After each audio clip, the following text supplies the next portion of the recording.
budget gaming phone na may shoulder triggers na. Paniguradong matutuwa po yung mga mobile gamers out there dahil today, nandito po sa atin ngayon yung ZTE Nubia Neo 2 5G and i-share ko sa inyo yung first impressions ko. Actually, na-unbox na natin ito last week and pwede nyo yun panoorin sa YouTube Shorts natin. Ito nga palang Nubia Neo 2 5G ay merong kasamang yellow box na may cool na design. Medyo robotic din siya or gamerish yung design. Tapos may nakasulat na Better Gaming for All and powered by CTE. Upon opening the box, makikita po natin yung karton na may laman na quick start guide, warranty card, SIM ejector tool, and hard case. Then, nasa baba po nito yung Nubia Neo 2 5G, 33 watts fast charging adapter, and USB-C cable. And itong cable nga po pala na ito ay USB-C to USB-C cable na. Kaya kudos sa CTE dahil kahit na affordable lang itong phone na ito, ganito pa rin yung ginamit nilang cable. Sana lang pati yung ibang brands, ganito na rin yung gawin. Makikita naman natin, sobrang astig din po ng design nito and halos kamukha niya lang din yung predecessor niya. And sobrang nakapagbigay talaga ng gamer feels itong design niya or itong mecha design. Available din po ito sa Storm Gray, Sunfire Yellow, at ang nadagdag po na colorway dito ay Frost Silver. Kaso lang, glossy yung likod niya or parang glass-like. Kaya sobrang fingerprint magnet po nito. I suggest na yung Sunfire Yellow or Frost Silver na lang yung bilhin nyo para hindi masyadong halata yung smudges. And kung i-compare natin ito sa predecessor niya, same nga rin pala ng placement yung dalawang camera bump. Pero ngayon po ay octagon na po ito or yung tinatawag na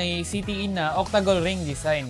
This encases the 50 megapixel main camera, 2 megapixel bokeh lens, at yung LED flash. Then sa sides, makikita naman natin yung dual nano SIM card slot at volume rocker sa left side. While nasa right side naman po yung power button / fingerprint scanner and yung pinagmamalaki nitong shoulder triggers. Makikita naman natin sa bottom nito yung microphone, USB-C port, at yung single firing speaker nito. Then may isa pa nga po pala itong microphone sa taas. Medyo nakakapalan lang po ako dito sa Nubia Neo 2 dahil nasa 8.5mm po yung thickness nito. Malaki na rin po kasi yung battery capacity nito kaya po makapal siya. For display, meron po itong 6.70-inch IPS LCD na may Full HD Plus resolution at 120Hz refresh rate. Medyo manipis na nga rin pala yung bezels nito at yung chin niya. And sa full review natin, i-check po natin kung goods ba yung display nito. Pero mukhang decent din naman yung display. Medyo nasanay lang talaga ako sa AMOLED panel. Sa loob naman po nitong ZTE Nubia Neo 2 5G ay meron po itong 6nm Unisoc T820 octa-core processor na may Mali G57 GPU. Meron nga rin po pala itong 8GB RAM at supported ang up to 12GB dynamic RAM. So a total of 20GB po for seamless multitasking experience. Katulad po ng predecessor nito, meron nga rin po pala itong 256GB internal storage pero naka UFS 3.1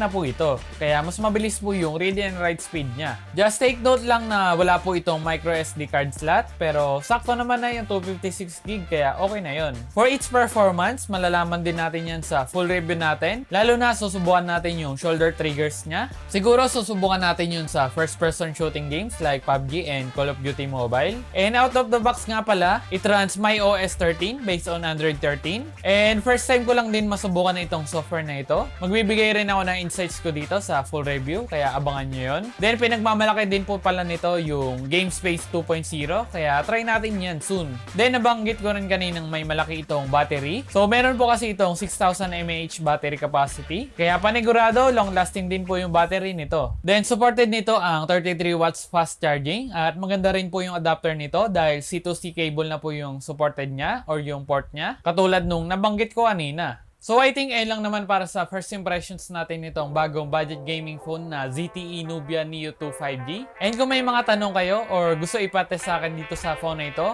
i-comment nyo lang yan. Thanks for watching. Ako nga pala si Dan and see you sa next vlog.